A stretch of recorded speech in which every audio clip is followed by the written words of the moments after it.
Buenos días, buenos días. ¿Cómo está usted en esta mañana? Bien, qué bueno. ¿Qué les parece si aprovechamos el tiempo y vamos directamente a la palabra? Vamos a hacer una breve oración para pedirle al Señor que nos agregue de su gracia. Amén. Padre, gracias por tu bondad, tu misericordia, Señor. Gracias por todo lo que haces en nosotros, Señor. Gracias por este día que nos permites estar aquí. Y agradecido, Señor, con todo lo que haces para con nosotros, Señor.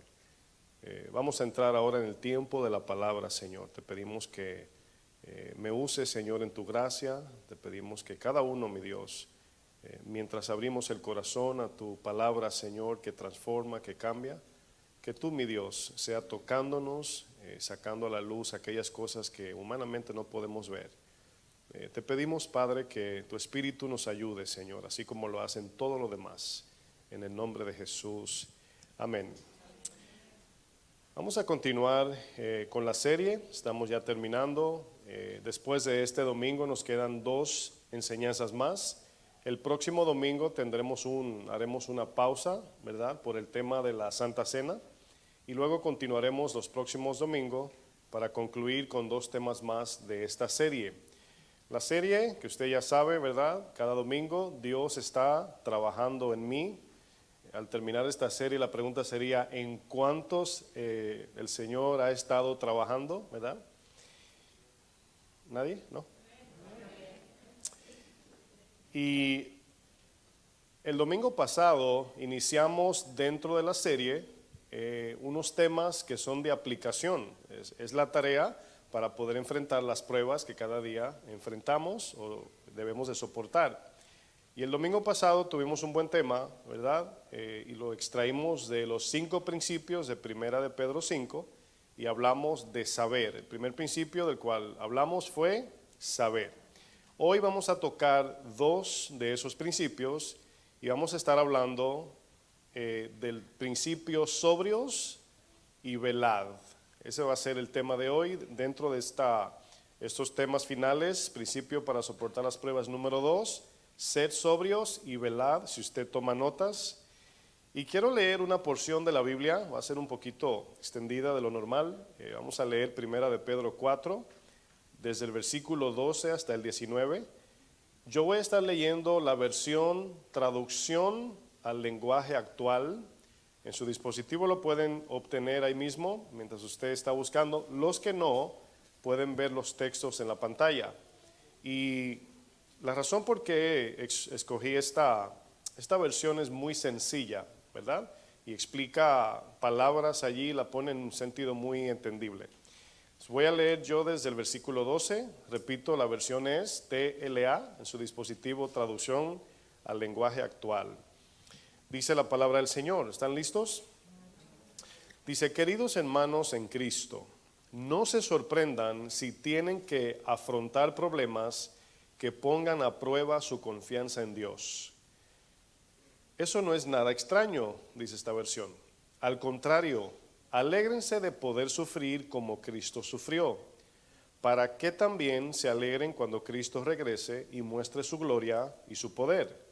Si alguien los insulta por confiar en Cristo, fíjense la causa, por confiar en Cristo, consideren, fíjense lo que dice esta versión, cómo lo dice, consideren ese insulto como una bendición de Dios. Y a eso es lo que le llamamos en sentido, es una paradoja, ¿verdad? Tiene un sentido muy contradictorio. ¿Cómo nos vamos a llamar bendición a un insulto? Bueno, aquí obviamente entendemos ya que los sufrimientos y las pruebas, Dios la usa como una herramienta para tratar con nosotros. Le pongo un ejemplo sencillo antes de continuar.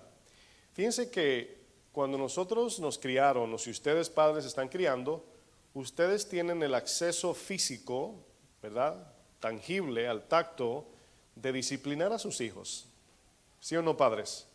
Si usted le tiene que dar ¿verdad?, usted lo tiene ahí cerca. Bueno, nuestro Dios, dice la palabra en Juan 4:24, es espíritu. Entonces, cuando Dios nos quiere disciplinar, el Señor no nos da, imagínese que el Señor nos dé una palmadita, ¿verdad? ¿Usted se imagina así? Te portaste mal y el Señor te desaparece. Entonces el Señor utiliza las pruebas como disciplina y todos, si usted es padre y también si es hijo, sabe que la disciplina duele. Entonces Dios usa los conflictos de la vida, los insultos de la gente, utiliza las enfermedades, las catástrofes naturales, todo lo que acontece lo usa como una herramienta para tratar con nosotros, esa es la idea. Entonces, cuando entendemos eso, nos alegramos no por lo que está pasando, sino por lo que Dios simultáneamente está haciendo con nosotros en la prueba. Y por eso dice, el texto retomo, dice, cuando alguien los insulte, tomen esto como una bendición de Dios. Eso significa que el maravilloso Espíritu de Dios está siempre con ustedes. Si alguno de ustedes sufre, que no sea por ser asesino, ladrón o bandido, ni por meterse en asuntos ajenos. Si alguno sufre por ser cristiano, no debe sentir vergüenza, sino darle gracias a Dios por ser cristiano. Dice el 17, ha llegado ya el momento de que Dios juzgue a todos y de que empiece por juzgar a su mismo pueblo. Aquí juzgar, cuando la palabra dice que el juicio comience por la casa, no es el juicio condenatorio. O sea, no es que Dios enviará su ira, sino por su palabra aplicará el examen de la justicia y cuando vea una imperfección en nosotros, tiene que tratar con nosotros el Señor. ¿Está usted de acuerdo? Tiene que remover esa imperfección de pecado y de la única manera que lo hace es a través de la prueba de fuego. Bueno, dice el texto 17, dice, y si empieza por nosotros el juicio, ¿verdad? Y nos hace sufrir así, imagínense lo que les espera a los que no obedecen a la palabra de Dios. Si con dificultad se salvan los que hacen el bien, ya se pueden imaginar lo que les pasará a los malvados y a los pecadores. Por eso, los que sufren porque Dios así lo quiere, deben seguir haciendo el bien y dejar que Dios los cuide, pues Él es su creador y cumple con lo que promete. Su Biblia, Reina Valera, dice, encomienden sus almas al fiel creador, ¿verdad? Hoy estaremos viendo 2 de los 5 principios que nos ayudarán a enfrentar las pruebas con resistencia y entendimiento. Ya entendimos que las pruebas son necesarias para desarrollar el carácter de Cristo en nuestro caminar cristiano. Ya entendimos eso a través de la serie. La palabra nos enseña que sin pruebas no hay fruto. Sin pruebas no hay fruto. Y un cristiano que no lleva fruto, dice Juan 15, es cortado, se seca y lo echan en el fuego. En palabras más sencillas, cuando alguien se aleja de Cristo, apostata o deserta de la fe, entendemos que es por un progreso de no resistir las pruebas a través de la palabra para producir fruto. Ya vemos en el mismo libro de Juan 15 donde el Señor dice que Él nos poda. ¿Usted sabe, alguien sabe de poda aquí? ¿Alguien tiene conocimiento de poda? Yo sé que Abraham, ¿verdad? Sabe. Aracelis, ¿quién más sabe? ¿Nadie más sabe de poda? Bueno, cuando usted ve una rama que va creciendo, usted se fija que el tronquito de la rama, no el del árbol, ¿verdad? Es medio anchito. Y a medida que se extiende, se va afinando, afinando, afinando. Esa es la fuerza de la vid, empujando el crecimiento, ¿verdad? Entonces, esa vid pierde fuerza a medida que se agudiza la rama y no llega hasta la puntita para dar fruto. Y hay que cortar otra vez para que siga fluyendo la savia y dé más fruto. Bueno, ese es el que no nos gusta. Esa es la prueba de Dios en nuestra vida, dice el Señor, y yo quiero que lleven más fruto, ¿verdad? Y voy a podarlos para que lleven más fruto, porque hay que continuar llevando fruto. ¿Está usted de acuerdo? Bueno, en la primera epístola de Pedro, fíjense que si usted luego como tarea, usted lee los 5 capítulos de primera de Pedro, y en todos los capítulos aparece la necesidad de soportar las pruebas y el sufrimiento. En los 5 capítulos, en todos. Usted cuando esté en su casa, tómese un momento y lea todo el capítulo, se va a tomar unos minutos nada más, y va a ver que en todos los capítulos aquel Pedro que le corría las pruebas, que le corría el dolor, que reaccionaba al dolor, es el que nos dice hay que soportar. Es el mismo que atravesó, ¿verdad? Emocionalmente reaccionaba cuando le dolía algo ese mismo Pedro es el que nos escribe. Bueno, en Primera de Pedro 5, acompáñenme ya, es el texto de donde tomamos los 5 principios. Fíjense lo que dice desde el versículo 8 al 11, vamos a estar leyendo.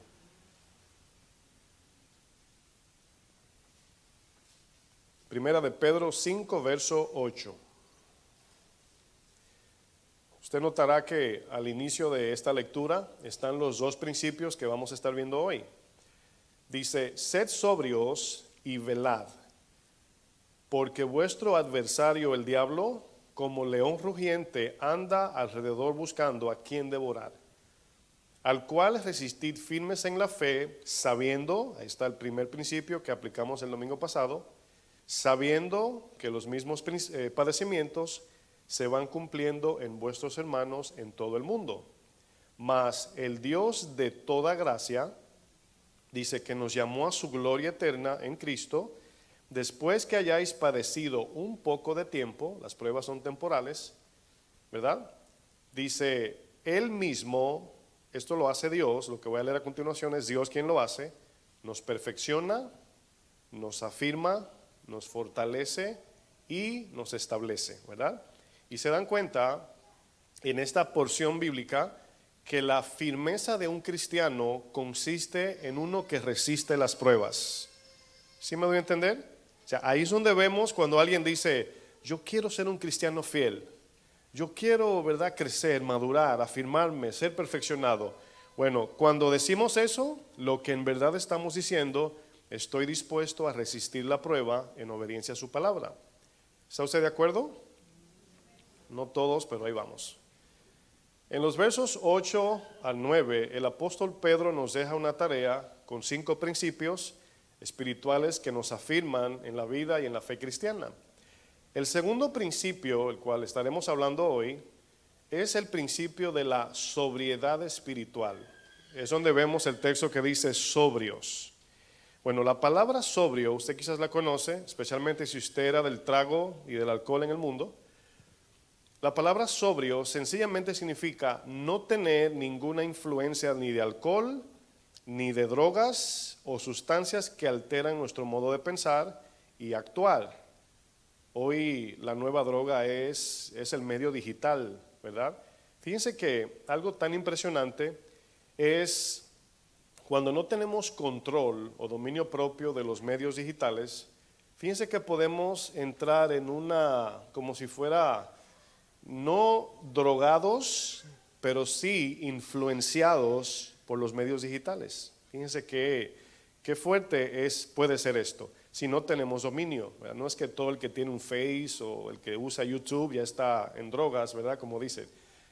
Lo que digo es que si nos, ¿verdad?, desbordamos en usar la computadora, los dispositivos, podemos entrar en una, vamos a decir, estado de estupefacto que no podemos ni reaccionar.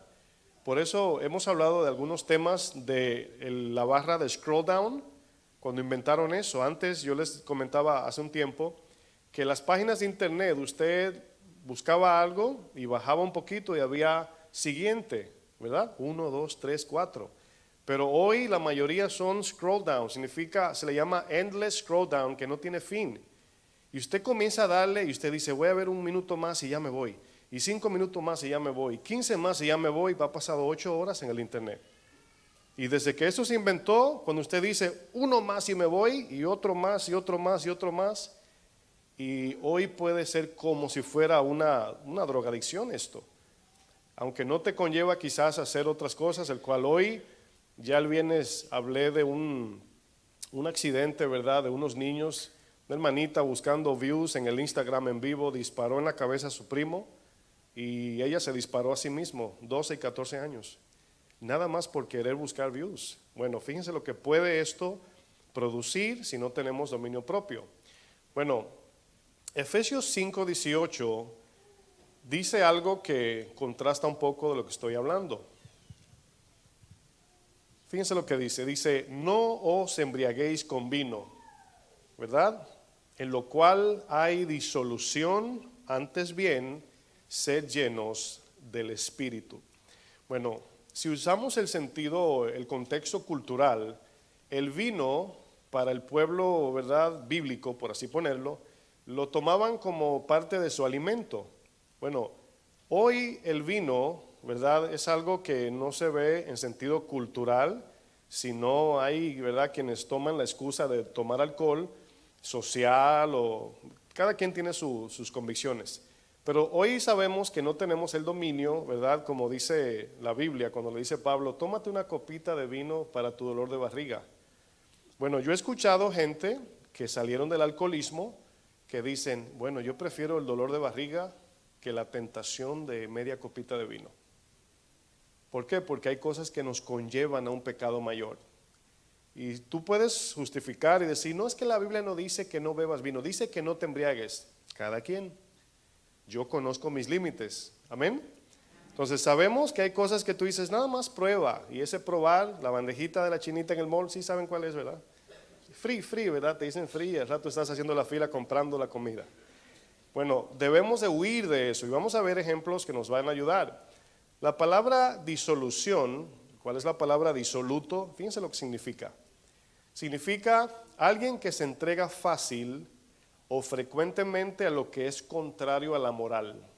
Es decir, alguien que está bajo alguna influencia de alcohol, de drogas, cualquier tipo de cosa que altere sus sentidos, ¿verdad?, es una persona que está en disolución, no está operando en sus sentidos. Colosenses, por ejemplo, 3:16 dice que la palabra de Cristo abunda en vuestros corazones. Es lo mismo que Efesios 5:18. La palabra sobrio en sentido espiritual significa estar llenos del consejo de Dios y no permitir que nada entre en nuestra mente y reemplace la palabra de Dios por otra cosa. Esa es la lucha de todos los días. Cuando tú tienes un conflicto, que alguien te ofende, tú dices, quiero venganza, ¿verdad? Quiero darle con el puño cerrado. Y la palabra te dice, perdona y ten paciencia. Es tu responsabilidad lo que vas a permitir que te gobierne aquí. ¿Qué vas a hacer? ¿Te vas a vengar y le vas a dar el golpe? ¿O vas a ser un cristiano obediente y vas a dar tu otra mejilla? Cada uno de nosotros debemos de... A mí me han preguntado, pastor, ¿usted se atrevería a dar la otra mejilla? Yo siempre le digo, no sé.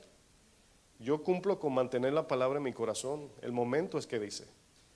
Yo no quiero ser como Pedro, Señor, mi vida doy por ti. Y luego, ¿verdad? Reacciono, no sé. Pero mi actitud desde ahora es de dar la mejilla. Esa es mi actitud, ¿verdad? Y es la actitud que debe ser. Se conoce como estupefaciente, es la palabra.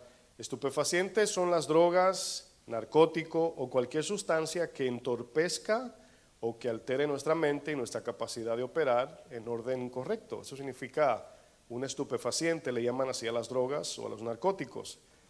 La palabra sobriedad, fíjense, tiene el sentido de no permitir que nada aparte de la palabra de Dios controle o influencie nuestra mente, forma de pensar o de actuar. Está sencillo de entender lo que significa sobriedad.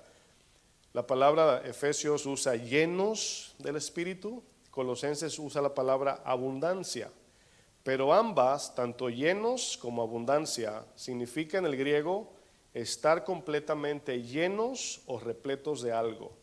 Eso significa. Fíjense que se lo quiero explicar de esa manera para no confundir o a lo mejor alguna duda. Cuando usted está pensando en algo, escuche esto, usted está recolectando ideas, ¿verdad? Usted dice, ¿qué voy a hacer mañana? ¿Verdad? Usted está recolectando ideas.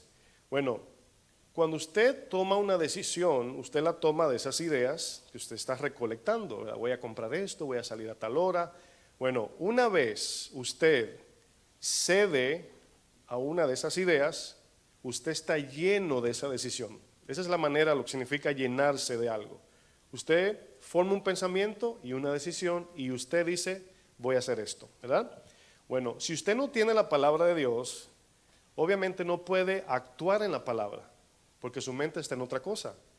Y el cuerpo, nuestra conducta, nuestro estilo de vida es un resultado de lo que tenemos aquí. Dicen los proverbios, el hombre es lo que piensa. ¿Sí han escuchado eso? Bueno, Salmo 119:11 dice, en mi corazón he guardado tus dichos para no pecar contra ti. Ahora, deje que eso marine un poquito en su corazón y en su mente. Este salmo está bueno y está corto, ¿verdad? Salmo 119:11 dice: tu palabra, tu ley la he guardado en mi corazón. ¿Con qué fin? Para no pecar contra ti. Ahora, fíjense que es sencillo, ¿se entiende? ¿Qué pasa si un cristiano no se llena del consejo de Dios? Si no guarda su palabra, si no medita día y noche, ¿usted cree que pueda evitar el pecado? No, porque la palabra de Dios en obediencia es lo que es contrario al pecado. Amén. El sentido de sobriedad aquí va más allá de solamente estar bajo el control de nuestras emociones o nuestra conducta. Un ejemplo es, usted no necesita la Biblia para estar en sobriedad, nada más necesita no usar drogas o ninguna sustancia de alcohol o nada que altere sus sentidos. Cualquiera puede hacer eso. Pero la Biblia está hablando de algo más profundo cuando habla de sobriedad. Porque le pongo un ejemplo, usted lo invitan a una fiesta, ¿verdad? Usted no es cristiano, por ejemplo, y todo el mundo comienza a emborracharse y usted no. Bueno, tú que decidiste no tomar, estás ahí sentado y uso como ejemplo esta palabra, ves a todo el mundo como que están locos. Y tú estás en tu compostura, en tu comportamiento natural. Bueno, esa es la idea de la palabra estar sobrios, ¿verdad? Pero la Biblia está hablando de algo más, ¿verdad? Porque aquí el punto es, si tú decides no tomar o no usar drogas, aún así quedas bajo el control de tu mente humana, no estás operando en la palabra. Y por eso es importante que la palabra sobriedad aquí habla de algo un poco más espiritual. Efesios, por ejemplo, usa un ejemplo de que así como el alcohol influencia nuestros sentidos y finalmente controla nuestra conducta, del mismo modo debemos permitir que la palabra de Dios tome el control de nuestros sentidos. Esa es la idea. Y el apóstol Pablo está contrastando el efecto del alcohol en la mente de alguien y el efecto que debe tener la palabra de Dios en la vida de los cristianos. Ese es el contraste, ¿verdad? Por ejemplo, Romanos 6, versículo 12. Vamos a leer este texto. Romanos 6, verso 12.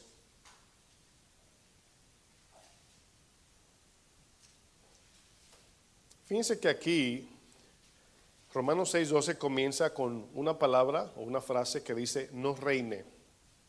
Usted sabe lo que significa no reine, ¿verdad? Que no te gobierne, ¿verdad? Que no te controle, es la palabra. Bueno, fíjense cómo comienza este texto. No reine pues el pecado en vuestro cuerpo mortal, de modo que lo obedezcáis en sus concupiscencias. La palabra concupiscencia hemos entendido que es un deseo posesivo, es el deseo de la carne que quiere algo a la mala y te controla, te gobierna. Dice el verso 13, ni tampoco presentéis vuestros miembros al pecado como instrumento de iniquidad. Ahora, aquí la idea es la siguiente.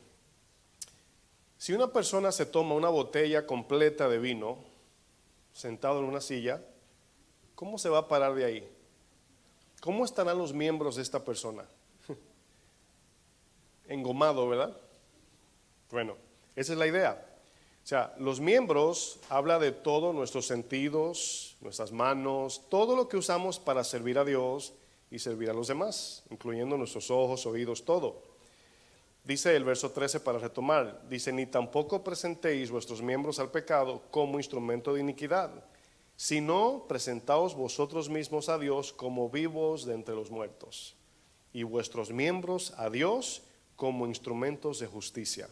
Porque el pecado no se enseñoreará de vosotros, pues no estáis bajo la ley, sino bajo la gracia. ¿Qué significa eso final?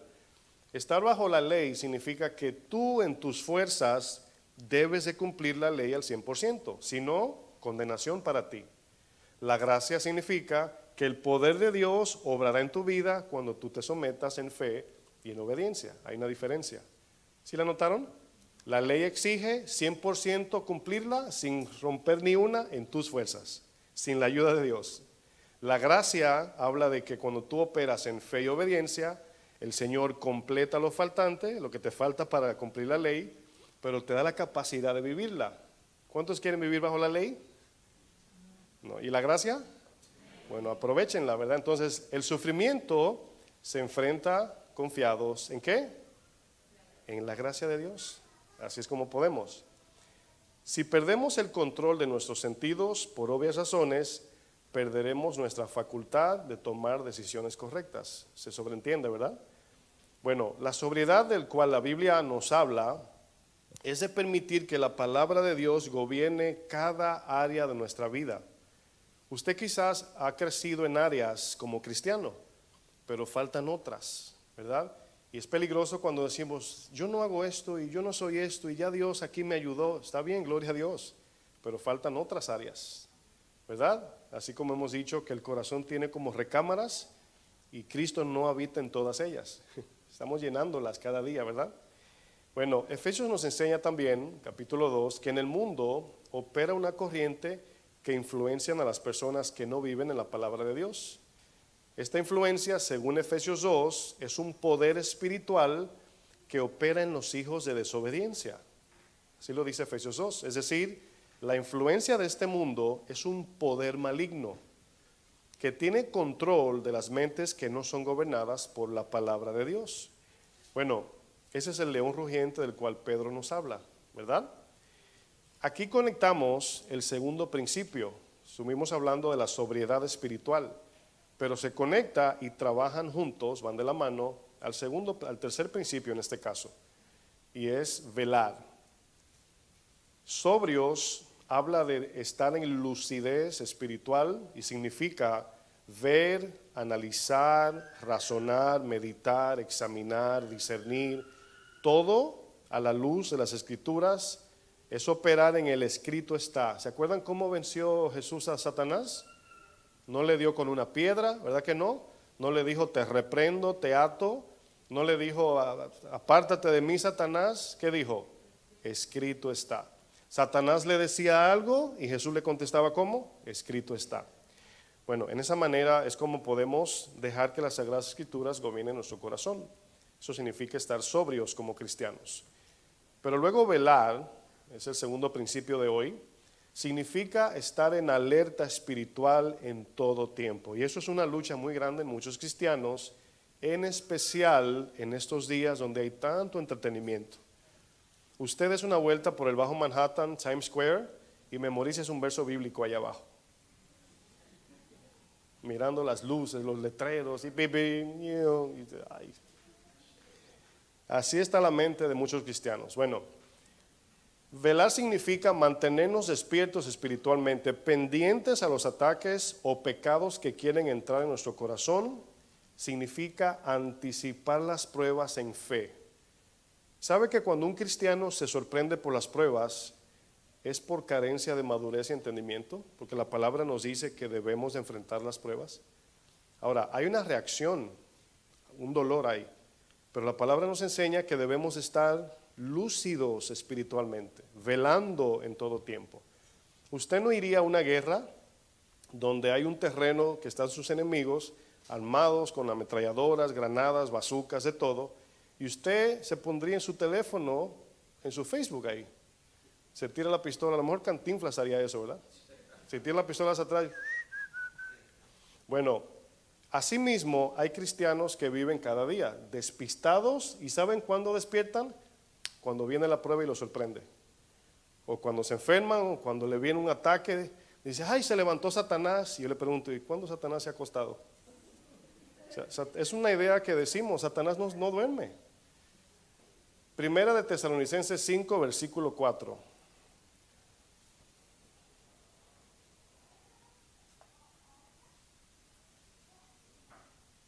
Repetimos tantas cosas porque la escuchamos, pero si usted le da mente, no tiene sentido lo que muchos cristianos dicen, que Satanás se levantó. La palabra dice, Satanás se ha levantado contra la iglesia y jamás se va acostado. Un día lo van a acostar, un día lo van a condenar, dice la palabra, y lo atarán para siempre. Pero por el momento tenemos victoria sobre él cuando resistimos. Eso lo vamos a ver en otro tema. Primera de Tesalonicenses 5, verso 4 dice, mas vosotros, hermanos, no estáis en tinieblas. Y aquí la idea es, no somos ignorantes de lo espiritual, sea, no se ponga usted a discutir con la gente de que Satanás existe y los demonios. Usted esté pendiente. Y usted en la palabra, hay veces que usted va a decir, alguien va a decir algo y usted no tiene que decir lo que se escuche, pero usted dirá, yo sé quién fue que operó en eso. Usted lea la Biblia, cuando Satanás usa a alguien, ¿qué es lo que hace? No se transfigura, no se le ponen los ojos rojos con cuernos, ni le sale una cola. Son cosas sencillas que dicen, cosas humanas, que si no estás conectado a la vida en lo espiritual, no te vas a dar cuenta que es Satanás. ¿Sabe que algo que, bueno, lo he aprendido porque sucede a diario? ¿Sabe qué hace Satanás en su engaño? Que adopta tu lenguaje y tu voz. ¿Sabe para qué? Para que tú digas, eso son cosas mías. Hemos estudiado que los hombres y mujeres que fueron usados por Satanás no se dieron cuenta. Lo sabemos porque fue revelado en la palabra y vemos el contexto, pero ellos no sabían. Ni Ananías y Zafira, ni Judas, ni Pedro. Los que Satanás usó, ni sabían que era Satanás. No pudieron discernir. Jesús sí, Pablo también. Cuando ¿se acuerdan de la mujer adivina? Ella le dijo, fíjense, escuche esto. Estos hombres, como que salimos un grupo a evangelizar y una señora diga, estos son nombres de Dios, y ustedes, esa mujer parece que es cristiana. Y Pablo dice, te reprendo, demonio. Entonces, el pastor sí exagera, ¿por qué la insultó si lo que dijo fue bonito? No fue lo que dijo, es lo que está operando en el secreto de esa mujer. Y esta mujer dijo, estos son nombres del Altísimo, a ellos óiganlo. Era una bruja. Y le dice Pablo al espíritu, calla. Tenía un espíritu de adivinación. Bueno, si usted analiza humanamente a los demonios operando, no los va a identificar. Ahora, ¿cómo lo va a hacer? Vamos a ver en un momento. Dice, no estáis en tinieblas para que aquel día es la venida de Cristo, os sorprenda como ladrón. Es decir, entretenidos y nos olvidamos que un día Cristo vendrá. Dice, porque todos vosotros sois hijos de luz e hijos del día. Son palabras figurativas de la lucidez espiritual. ¿Me estoy dando a entender? No somos de la noche ni de las tinieblas. Por tanto, no durmamos. Y aquí es ofuscarnos en este mundo, encerrarnos en nuestro diario vivir y racionalizar todo a lo terrenal. Dice, como los demás, sino velemos y seamos, ¿qué dice? Sobrios. Ahí ven las dos funcionando juntas. Pues los que duermen, de noche duermen, y los que se embriagan, de noche se embriagan. Pero nosotros que somos del día, seamos sobrios, habiéndonos vestido de la coraza de fe y de amor. Aquí habla del corazón. Pero debemos de recordar que nuestra vida y esperanza está en la eternidad, ¿sí o no? Por eso dice, y con la esperanza de salvación como casco, como yelmo. Es decir, no te olvides en medio de las pruebas que tu esperanza no es en esta tierra. Acuérdate que tienes una promesa eterna en el Señor en los cielos. Mantenernos sobrios y velando en todo tiempo nos permite identificar el pecado antes de entrar. Yo quiero hacer una pregunta y no es para que conteste. Usted mismo pregúntese. ¿Cuántos de nosotros podemos identificar cuando el pecado nos toca la puerta? Ahí está el varón viendo televisión y pasa un anuncio, pasa la mujer en bikinis, luego la película es clasificada R, pero no enseñan mucho. Y poquito a poquito se va alimentando el placer de la lascivia y luego caemos en la pornografía. Ahora, no comenzó en la pornografía, no comenzó en el adulterio, comenzó con algo tan pequeño, fue la chinita con la bandeja y el pollito. Free, así mismo. Algo comenzó alimentando tu corazón de pecado que te conllevó. ¿Cómo mató Caín a Abel? Celos, enojo, envidia, rebeldía, desobediencia, y finalmente lo mató. ¿Sí lo pueden ver? Aquí hay que aprender a identificar cuando el pecado comienza a formarse. Si usted se enoja con alguien, escuche lo que le voy a decir. Un pequeño enojo y no lo resuelve, se va a llenar de amargura. Y un día se va a llenar tanto de amargura que no va a poder soltarlo o soltarla. Necesitamos ser perdonadores, iglesia. Amén. Si tú no perdonas, es el dicho que dice, el amargado se bebe el veneno y piensa que el otro se va a morir. Eso es peligroso. Así que cuando una persona, como cristiana, claro, estoy diciendo, hablando, permite una cosita pequeña, y luego le dices, hermano, ¿estás bien? Sí, sí, todo bien. Pasan 5 años y dicen, hermano, una vez usted se acuerda cuando usted me dijo. Tú dices, yo pensé que usted había perdonado. Y ella dice, no, yo perdoné, pero no se me ha olvidado. Es peligroso. Hay que identificar eso, hermanos, limpiar. Pablo dice, limpia conciencia. Miren, hago una lista de todo lo que tiene pendiente en su corazón y resuelva eso hoy. Hoy, límpiese. No va a poder ni crecer ni avanzar, Dios no lo va a perdonar. Si tú no perdonas a tu hermano, vuestro Padre que está en los cielos tampoco te perdonará. ¿Salvo siempre salvo? Usted pregúntese. En el Antiguo Testamento encontramos ejemplos de una atalaya en la torre. En tiempo de los reyes, las naciones peleaban por territorios, y en aquellos tiempos el fuerte de cada nación, aparte del ejército, era el muro, las murallas. Esos muros servían de protección para que los enemigos no entraran tan fácilmente y tomaran de la ciudad para esclavizar a la gente y luego conquistar su ciudad. Obviamente estos muros protegían eso. Voy a leer un ejemplo en Nehemías 1, si usted me quiere acompañar. Nehemías capítulo 1.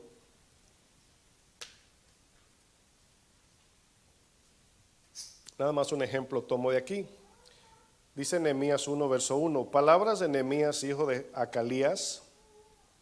Aconteció en el mes de Quisleu, en el año 20, estando yo en Susa, capital del reino, dice que vino Anani, uno de mis hermanos, con algunos varones de Judá, y les pregunté por los judíos que habían escapado, que habían quedado de la cautividad, y por Jerusalén le pregunté, y me dijeron, el remanente, los que quedaron de la cautividad allí en la provincia están, ¿qué dice?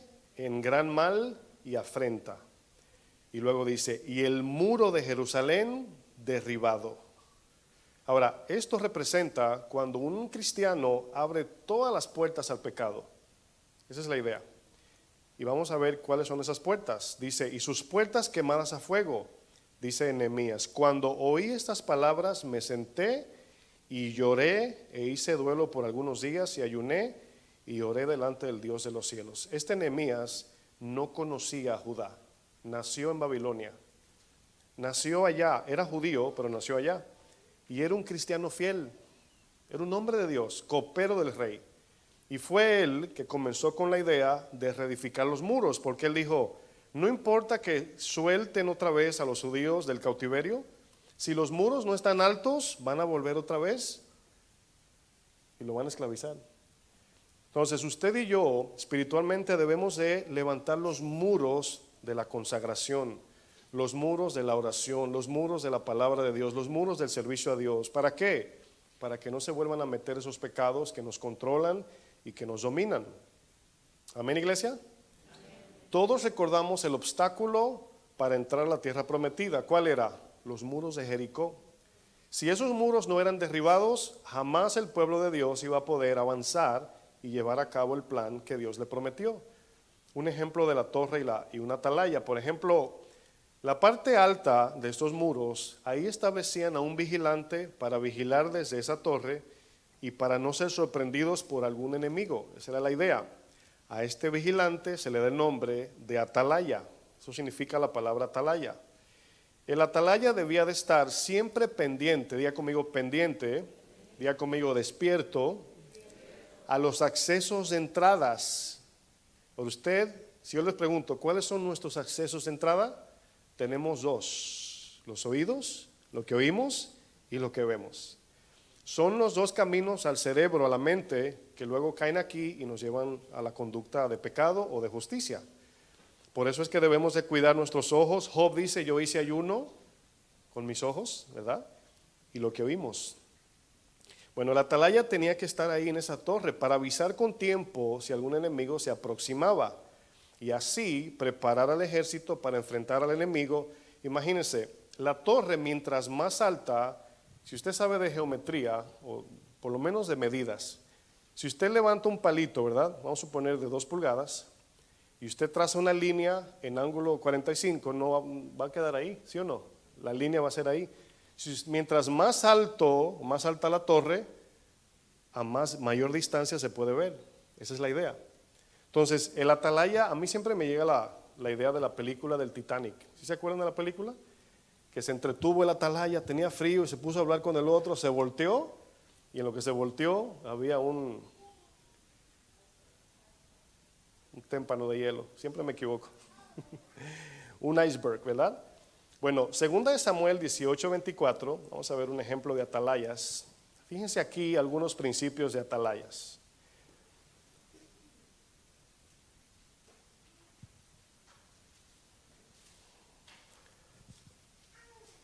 ¿Usted sabía que Satanás es malo a tiempo completo? Mientras usted se toma a veces vacaciones espirituales, porque siempre he dicho, si usted dice, me voy de vacaciones a Punta Cana, Cancún, no lo sé, bueno, es válido irnos de vacaciones, pero no debemos de irnos de vacaciones como cristianos. Como les he dicho, en la iglesia donde yo estaba, un hombre se le acercó al pastor y le trajo un sobre que se iba a ir por 3 meses de vacaciones y el pastor bendiciéndolo, que Dios te bendiga y te guarde. Y dice él, no, pero yo digo de la vida cristiana que me voy a apartar por 3 meses. ¿Te acuerdas, mi amor? 3 meses, me voy de vacaciones cristiana, no de vacaciones de viaje, no, me voy a apartar por 3 meses y yo vuelvo después. Y tú dices, wow. Segunda Samuel 18:24 dice, esto fue cuando mataron a Absalón, el hijo de David. Este texto también lo usamos como principio, como ejemplos, ¿ok? Dice, y David estaba sentado entre las 2 puertas, estaba esperando saber de su hijo. Escuche con atención lo que va a decir el texto. Y el atalaya que había ido al terrado sobre la puerta en el muro, dice, y alzando sus ojos miró. Aquí está el oficio del atalaya, el cual es mirar de lejos. ¿Usted se imagina el atalaya ciego? ¿Se acuerda el texto que dice, no se dormirá el que guarda a Israel? Bueno, hablaba de que los atalayas se dormían, perros mudos, porque un perro, usted sabe que el perro, bueno, en mi país sirve para ladrar si un ladrón se quiere meter. Y si el perro es mudo, pues, imagínese. Dice, y alzando sus ojos miró y vio a uno que corría solo. ¿Qué está haciendo el atalaya? Identificando, ¿sí o no? Dice, y el atalaya dio luego voces. ¿Qué más hace un atalaya? Ahora, una pregunta. Si fuéramos atalayas, ¿verdad? Estamos viendo el ataque, el enemigo. Entonces, ¿a quién vamos a llamar? Hay que preguntar aquí. Entonces, viendo el enemigo, ¿a quién llamo? Ahí es donde entra la oración. Porque aquí nos vamos a dar cuenta que él da voces al rey, hizo saber al rey y dijo, si viene, creo que me adelanté un poco, ¿verdad? El atalaya dio luego voces y lo hizo saber al rey, porque el rey es que da la orden. ¿Se dan cuenta que el atalaya no es el que pelea? Tú no eres el que pelea con los demonios ni Satanás, tú los resistes, pero debes de mirar con atención, despierto espiritualmente para que puedas identificar el ataque y Dios pueda entrar en tu rescate, la gracia, el poder del Espíritu en tu vida. Y el rey dijo, si vienes solo, ¿cómo se llama esto? Discernimiento espiritual para nosotros. Si vienes solo, buenas nuevas trae. Obviamente si viene un solo hombre, es un mensajero, no va a pelear un solo hombre con el ejército de David, ¿verdad? En tanto que él venía acercándose, vio el atalaya a otro que corría. ¿Quién era que miraba, el rey o el atalaya? Bueno, el rey es Dios y tú eres el atalaya y yo. Y dio voces el atalaya al portero diciendo, he aquí otro hombre que corre solo. Y el rey dijo, este también es mensajero. Y el atalaya volvió a decir, me parece el correr del primero. Eso se llama discernimiento, ¿verdad? Está distinguiendo. Como el correr de Ahimaas, hijo de Sadoc. O sea, como que conozco el correr. Es como cuando tú ves a alguien que tiene como un cuadre o una forma de caminar. Tú dices, se parece... Hace un momento estaba yo por la puerta y oía unos taquitos, clic, clic, clic, clic, clic, detrás de mí y digo yo, suenan a los tacos. Los tacos suenan a la esposa de Antonio Cajas, a Irma. Dice, ¿cómo sabe, pastor? Digo yo, porque soy atalaya. Los taquitos sonaban como la hermana Irma. Dice, me parece el correr del primero como el correr de Aimás, hijo de Sadoc. Y respondió el rey, ese es hombre de bien y viene con buenas nuevas. El atalaya, mis hermanos, está en una torre, ¿verdad? Y la torre representa nuestra mente. ¿Usted se imagina que Dios nos hubiese creado con ojos en los pies? ¿Cómo miraríamos de lejos? O sea, bueno, la torre era de donde la atalaya tenía la capacidad de identificar al enemigo por cuanto estaba en la parte más alta del muro de protección para mirar a lo lejos de todo lo que se aproximaba. El cerebro, nuestra mente, es nuestra torre. Es nuestra torre donde el atalaya mira. Sin esta torre, mejor dicho, era imposible vencer a los enemigos que venían contra el pueblo de Dios. Porque se te aparecían ahí a la puerta ya, y tú a lo mejor con las pijamas. No había manera de identificar o darse cuenta que venía un ejército a pelear contra el pueblo de Dios sin la ayuda de una atalaya. Por eso es tan importante esta parte, mis hermanos. Fíjense lo que dice Lucas 14:26. ¿Cuántos quieren edificar su torre? Bueno, Jesús utiliza el mismo ejemplo en Lucas 14. Pregunto, no para que conteste, pero para formar una curiosidad en usted. ¿Cómo se edifica una torre para que podamos ser atalayas espirituales? ¿Cómo edificar esa torre, pastor? Yo quiero una. Bueno, Jesús lo explica. Aquí Jesús va a decir cómo es que podemos tener esa torre para poder identificar al enemigo. Ahora yo pregunto antes de leer esto, ¿usted quiere ser de los que pelea al enemigo cuando ya está a la puerta? ¿O usted quiere prepararse con anticipación de su ataque? ¿Verdad? Bueno, Primera de Pedro dice, sed sobrios y velad, porque vuestro adversario, como león rugiente, anda buscando a quien devorar. Bueno, dice Jesús, Lucas 14:26, ¿llegaron? Si alguno viene a mí y no aborrece, Padre, y lo voy a decir así para que lo entienda, todo el que ama más a su familia que a Dios, esa es la idea, que no aborrece padre, madre, mujer, hijos, hermanos y hermanas, aún también su propia vida, no puede ser mi discípulo. Y el que no lleva su cruz, aquí la cruz es el sufrimiento de negar nuestra voluntad para hacer la voluntad de Dios, y viene en pos de mí, no puede ser mi discípulo. Y Jesús explica el ejemplo de la torre, porque ¿quién de vosotros queriendo edificar qué? Una torre, no se sienta primero y calcula los gastos a ver si tiene lo que necesita para acabarla? Aquí la torre es espiritual. Dice, no sea que después que haya puesto el cimiento y no pueda acabarla, todos los que le vean comiencen a hacer burla de él. En otras palabras, estás frito. Si no tienes torre, todos te van a vencer y te van a esclavizar los enemigos. Aquí el enemigo es Satanás en este contexto. Diciendo, este comenzó a edificar y no pudo acabar. Y luego dice, como no tienes la torre, ¿verdad? Dice, ¿o qué rey al marchar a la guerra contra otro rey no se sienta primero y considera si puede hacer frente con 10,000 al que viene contra él con 20,000? Y si no puede, cuando el otro está todavía ¿qué? Lejos, ya le están sacando la bandera blanca. Dice, vosotros le piden condiciones de paz. Así pues, cualquiera de vosotros que no renuncia a todo lo que posee, no puede ser mi discípulo. El atalaya representa la palabra y el Espíritu de Dios en la vida del creyente, vigilando en todo tiempo, discerniendo el ataque y las intenciones del corazón engañoso y perverso. Cuando llegan las pruebas, de inmediato surge un sentimiento de dolor y aflicción. Eso es lo primero que llega y nos conlleva muchas veces a ir detrás de un alivio en este mundo. Queremos una pastilla para todo, ¿verdad?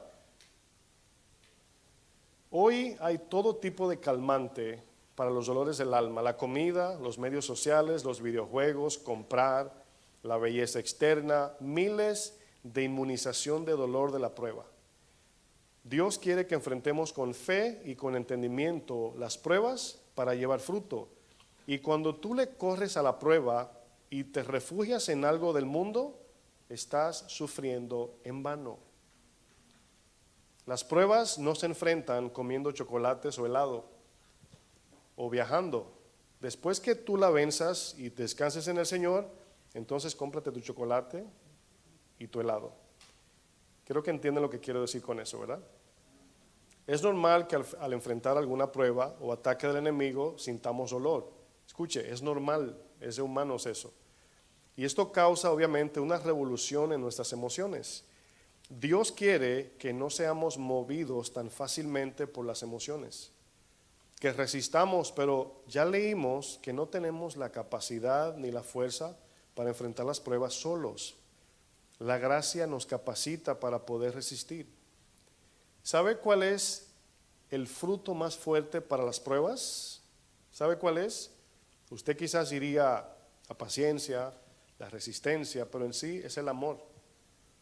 Porque el amor echa fuera todo temor. En el amor es que podemos perdonar al ofensor. En el amor de Dios es que podemos amar a Dios, confiar en Él, y esa es la virtud y el fruto más fuerte para nuestra vida cristiana. Para ir sobre el final, ¿qué significa velar y estar sobrios en un sentido más práctico? Bueno, llenos de la palabra, obviamente, acomodando todo lo espiritual con lo espiritual, dice 1 Corintios 2, y no dejarnos mover por las pruebas. Escuche, cuando usted enfrente una prueba, lo más saludable espiritualmente es correr a la oración, es no reaccionar. ¿Por qué? Porque cuando viene el dolor, ya estudiamos el domingo pasado, la corteza prefrontal aquí se vuelve un lío y no podemos pensar bien.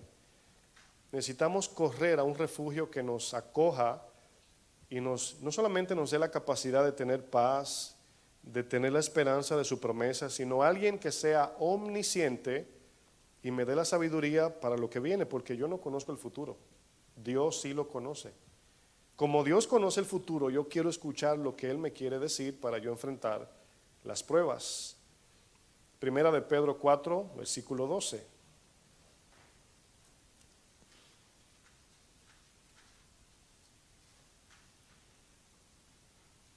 Dice Pedro, amados, no os sorprendáis del fuego de prueba que os ha sobrevenido, como si alguna cosa extraña os aconteciese.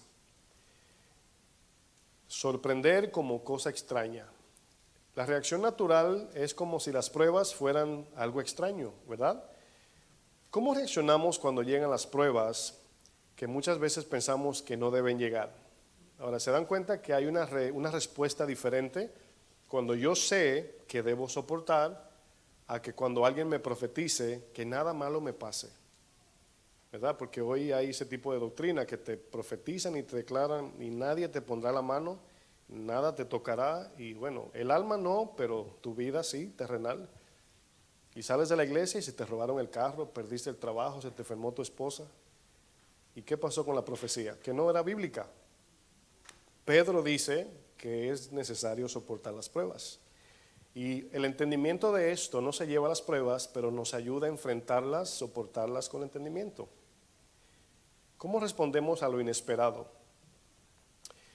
¿Cómo respondemos a lo inesperado? Lo que te sorprende, lo que te trae de sorpresa. Bueno, lo primero que hacemos es que se nos olvida todo. Lo segundo es la queja. Luego viene el enojo. Luego la duda, porque luego ya me olvidé de Dios, me duele mucho, si será verdad que Dios existe. Señor, tú dijiste, viene la frustración, esto produce insatisfacción, luego viene ansiedad, luego sientes ese vacío, luego vienen tus exigencias y te pones, ¿verdad?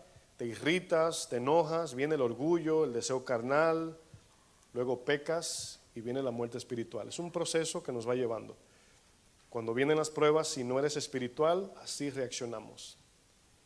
Bueno, fíjense que a medida que vamos madurando, vamos aprendiendo, cuando algo te sucede que te duele mucho, aprendes a frenar, así de repente dices, te tomas un momento, miras la cruz, Piensas en esos clavos y dices, Señor, ayúdame en esta situación, no sé lo que voy a hacer, pero en ti voy a confiar.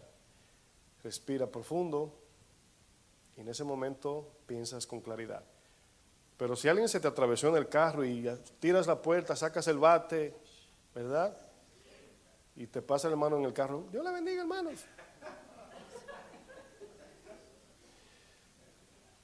Enfrentar las pruebas sin la ayuda de la palabra y el Espíritu de Dios solo produce pecado tras pecado sin producir fruto. Hay una gran diferencia entre anticipar algo que reaccionar a lo inesperado. Es muy diferente, ¿verdad? Y la palabra no dice que seas pesimista y andes en paranoia. ¿Cuándo es que va a llegar la prueba? No, pero entendido. Es como la mujer encinta, ¿verdad? Cualquier momento puede llegar, pues está contenta, pero en cualquier momento le va a venir ese dolor. En el mundo existe la idea de poner nuestra esperanza en un optimismo fantasioso. Usted conoce gente que son optimistas y dice, todo va a salir bien, todo va a estar bien, tranquilo. Y yo les pregunto, ¿de dónde sacas esa esperanza? O sea, ¿cómo que todo va a ser? ¿Cómo sabes? ¿Tú eres omnisciente? No. El que es omnisciente, que vio la película terminada y sabe cómo todo termina, me está diciendo a mí, confiad. En esa esperanza yo quiero descansar. Te va a doler, pero el final va a ser feliz. Todas las películas son 95% matando a todos y el 5% al final, el final feliz que todos esperan, ¿verdad? Bueno, el mundo tiene este famoso dicho, todo va a salir bien. Y podemos inmunizarnos a la realidad con palabras así que finalmente llevan a la perdición. Es cierto, a lo mejor te sientas mejor diciendo eso. El autoexaltación te ayuda, vas a estar bien, tú puedes, tú puedes, tú puedes. Y la palabra dice Pablo, no puedo, no puedo, en mi debilidad se perfecciona su poder. Yo no puedo, Señor, soy débil. Eso es lo que dice la Biblia. El mundo reposa sobre una esperanza que alivia el dolor en el momento, pero que finalmente no produce frutos de Dios y que no nos lleva más que a la perdición eterna separados de Dios. Primera Tesalonicenses 4, versículo 13.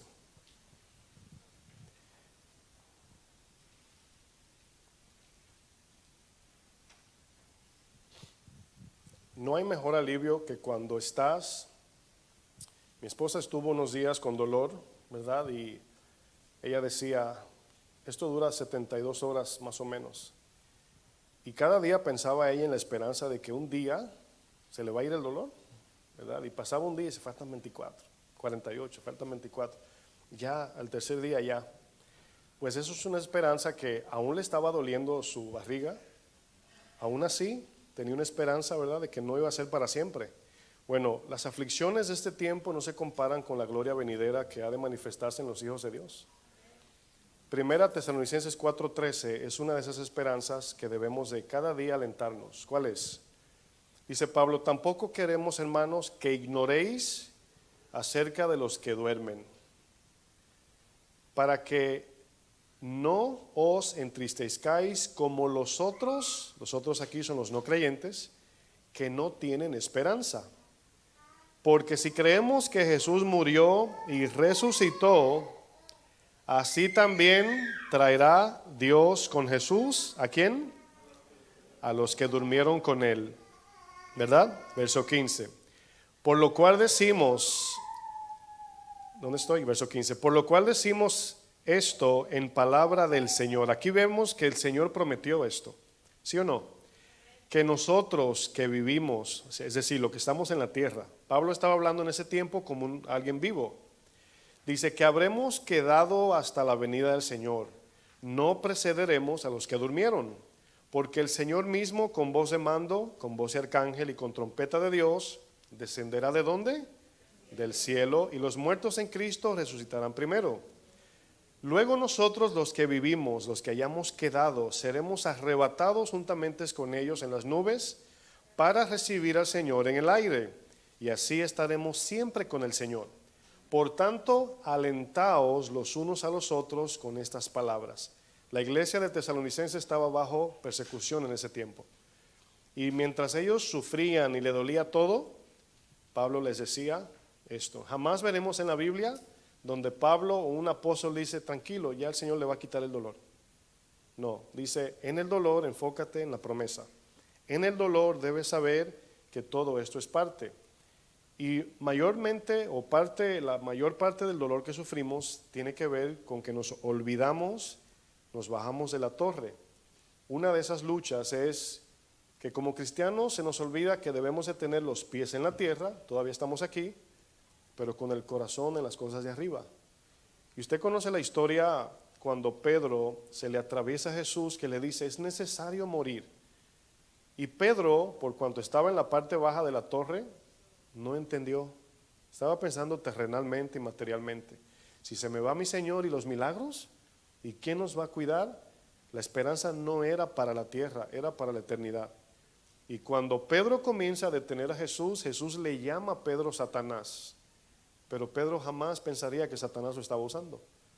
Fue movido por Satanás. Jesús le dice, porque no pones la mira en las cosas de arriba, sino en las de la tierra, la cual perecen.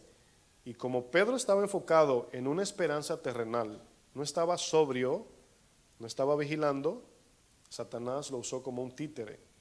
Y por eso vemos que Pedro reaccionó a esto. Para poder enfrentar las pruebas con entendimiento, jamás debemos de buscarle la lógica a lo que estamos enfrentando. Uno de los peligros más grandes. Cuando te llegan las pruebas, los ataques o las tentaciones, jamás le busque el por qué te llegó. ¿Ha escuchado cuando alguien dice, pero si yo estaba tranquilo en mi casa, ¿por qué me pasa esto a mí? Pero yo no le hice nada, entonces ¿por qué me agrede? Buscándole la lógica, te vas a marchitar la mente. ¿Saben por qué? La palabra dice que cuando alguien te ofenda, por nada más por ser cristiano, el Señor dice, alégrate, no te sorprendas, porque el Espíritu de Dios reposa en ti. ¿Saben qué significa eso? Que Satanás identifica quién está en ti. ¿Se acuerdan los demonios cuando ven a Jesús? Yo sé quién tú eres. Eres el Hijo del Altísimo, le dijo el endemoniado, o los demonios que estaban en él. Pues Satanás sabe los que tienen la marca 777 en su corazón.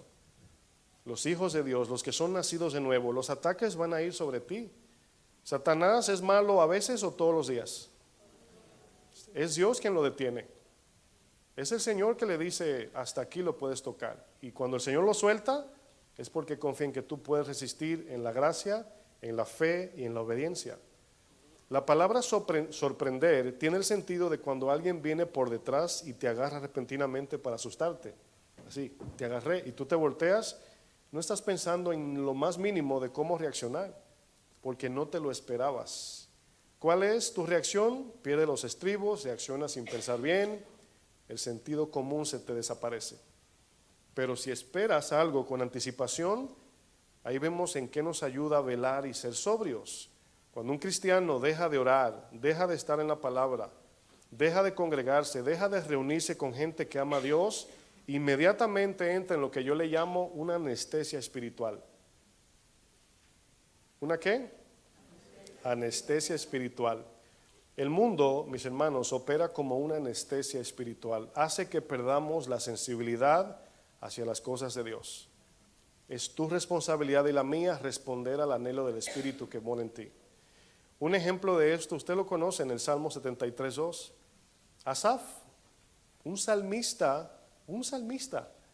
y dice, casi se deslizan mis pies, por poco y resbalo, porque se comenzó a mirar, se subió en la torre, pero a mirar el mundo y a anhelarlo y a codiciarlo. Y luego dice, pero si yo soy cristiano, ¿por qué yo no tengo un carro como aquel sinvergüenza, como dicen en mi país? Asaf comenzó a razonar en vez de confiar. Comenzó a buscarle la lógica a las cosas de este mundo y comenzó a caminar por vista y no por fe. Y empezó a sacar cuentas y casi se desliza, casi resbala y se va al mundo. Y dice la Biblia que fue cuando subió a la torre, entiéndase, cuando entró en la presencia de Dios, que dijo, hasta que entendí el fin de ellos. De que aunque gocen un poquito aquí haciendo sus maldades, el fin no será bueno. Nosotros por eso vemos a Asaf diciendo, yo que guardo mi corazón, me aflijo, porque ser cristiano es ese dolor. Es cuando tú quieres algo y el Señor te dice no. ¿Sí o no? Póngase de pie.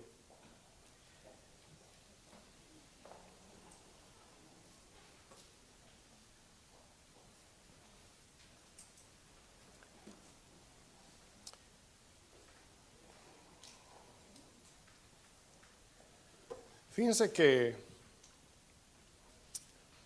hay una palabra que hace años el Señor me dio, una sola palabra: intencional, intencionalidad, ser intencional.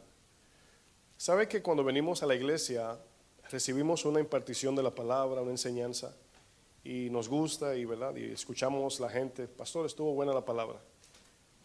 Pero esta parte, aunque es de suma importancia el venir a recibir la palabra, es la parte más pequeña en la vida cristiana: oír. Esa es la más pequeña.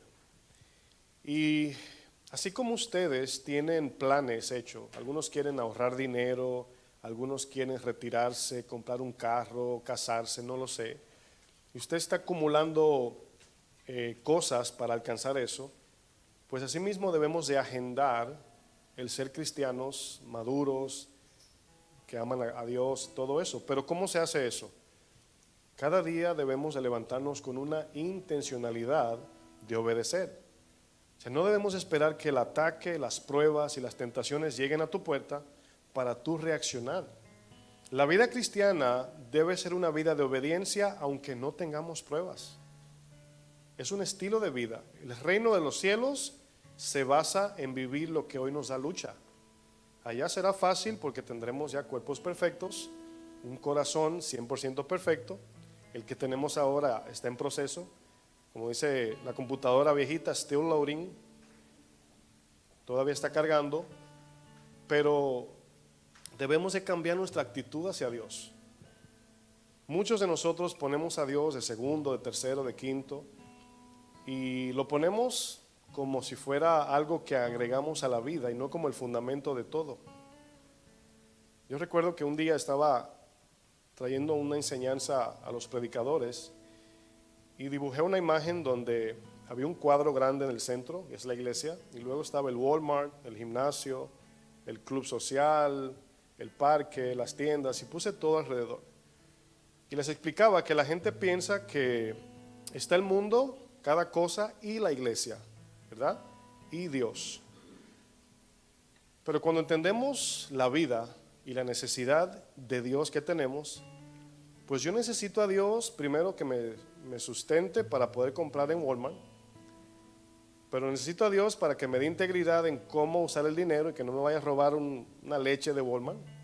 Necesito a Dios para manejar el dinero sabio.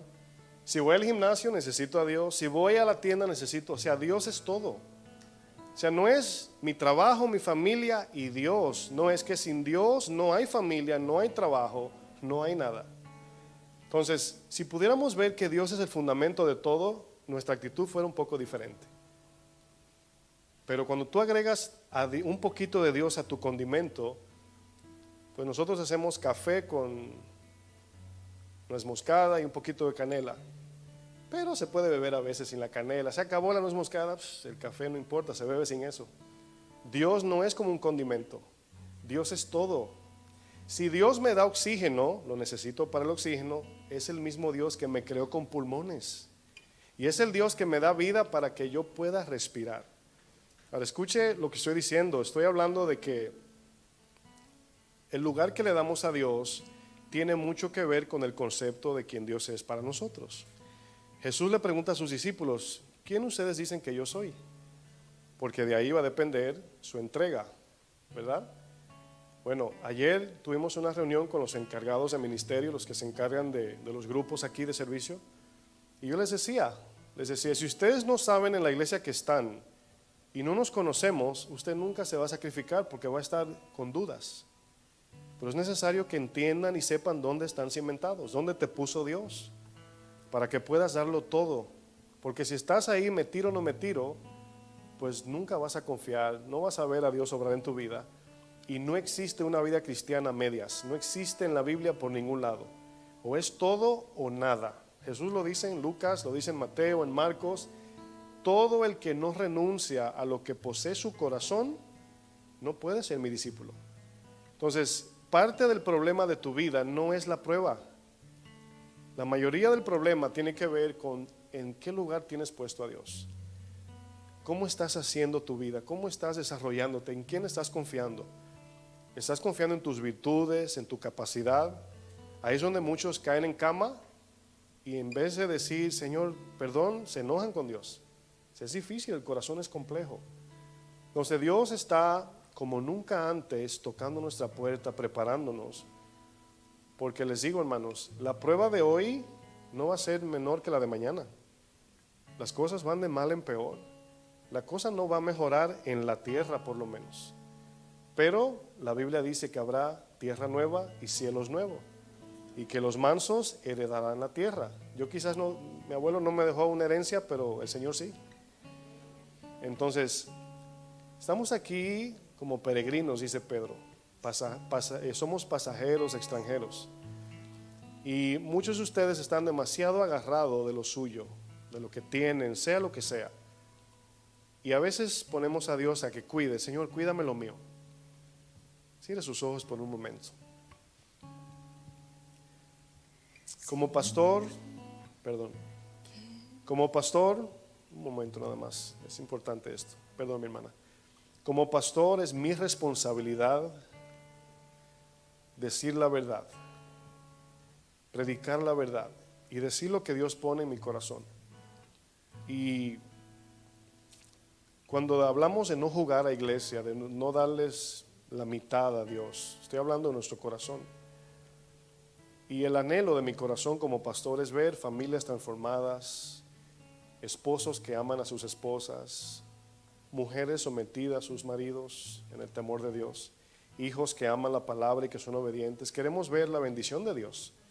Al final del día es que Dios nos bendiga y nos guarde. Cuando el Señor les decía al pueblo, hagan su muro, pongan una atalaya, se los decía para ellos, para que se cuiden del enemigo. Entonces el Señor te dice en esta mañana, debes levantar tus muros. Debes de ser como una atalaya que vigila día y noche. Debes estar en la palabra mirando a distancia de que no entre el pecado en tu vida ni en tu casa. De cuidar a tus hijos, cuidar a tu esposo, a tu esposa. Y la palabra de Dios, la oración, es como edificamos los muros. Y mientras más alto esos muros, menos acceso tiene el enemigo en tu vida. Pero si estás ocupado en las cosas de este mundo, no has puesto ni un ladrillo, pues obviamente Satanás, el pecado y las pruebas te dominan, entran cuando quieren, salen cuando quieren. Por eso Nehemías lloraba. Por eso dice que con mucho dolor lloró y oró al Señor cuando escuchó los muros derribados y las puertas quemadas. Esto representa nuestro corazón. ¿Qué tanto te estás guardando para el Señor? ¿Cuánto estás huyendo del pecado? ¿Cuánto tiempo estás buscando en oración la ayuda y la gracia? Si en verdad confías en la gracia, significa que vas a orar. Pero la razón por qué no oramos es porque confiamos en nosotros. Creemos que podemos, hasta que caemos y decimos, Señor, levántame. Y qué bueno es Dios que tiene paciencia y nos espera. Vamos a adorar al Señor por un momento más y luego ser despedidos. Levante sus manos por un momento.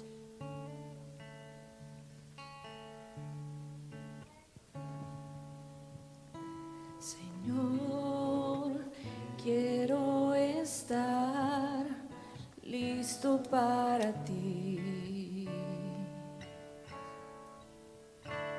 Señor, quiero estar listo para ti.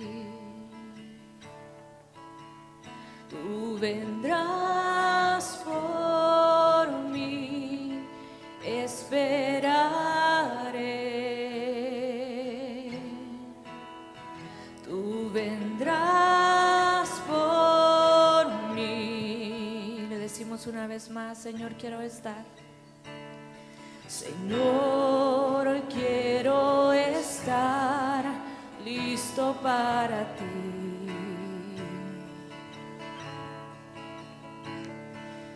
Señor, quiero estar listo para ti. Tú vendrás por mí, Señor. Tú vendrás por mí, esperaré. Tú vendrás por mí.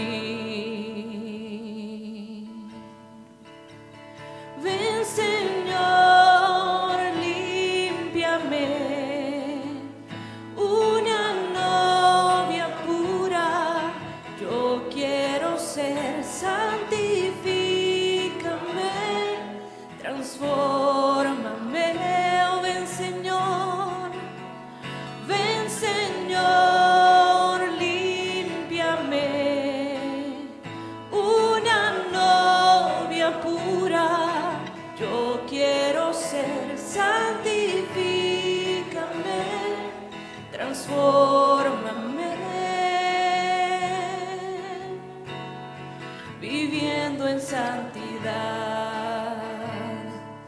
Te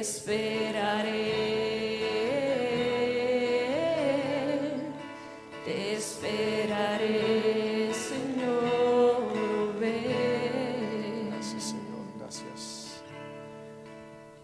Padre, te pedimos que sigas, Señor, obrando en nuestras vidas. Sigue tratando con nosotros, Señor, a través de tu palabra y tu espíritu. Ayúdanos, Señor. Que tu gracia en nuestras vidas no nos falte, Señor. Queremos, así como Pablo, reconocer que somos débiles, que fallamos, somos vulnerables, Señor.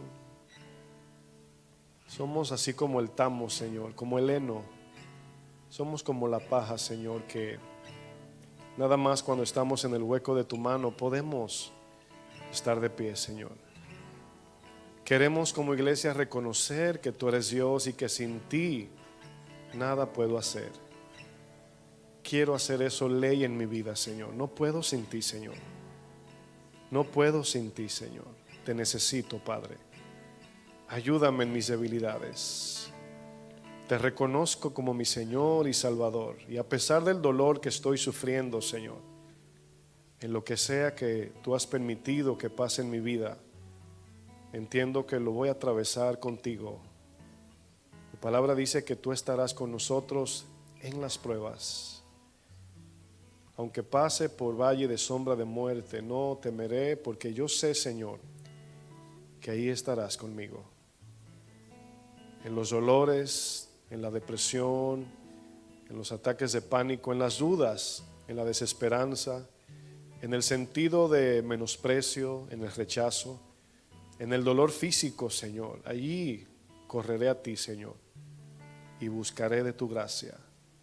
Y caminaré, Señor, con mis defectos, con mis debilidades, para que cuando el poder tuyo se manifieste a través de mí, la gente sin duda te dé la gloria a ti, Señor. Porque como no puedo, como soy ciego, cojo, mudo, soy sordo, Señor, la gente sabe que soy un milagro ambulante, Señor. Es por tu mano, Señor. Gracias, Padre. En el nombre de Jesús. Que Dios les bendiga, mis hermanos.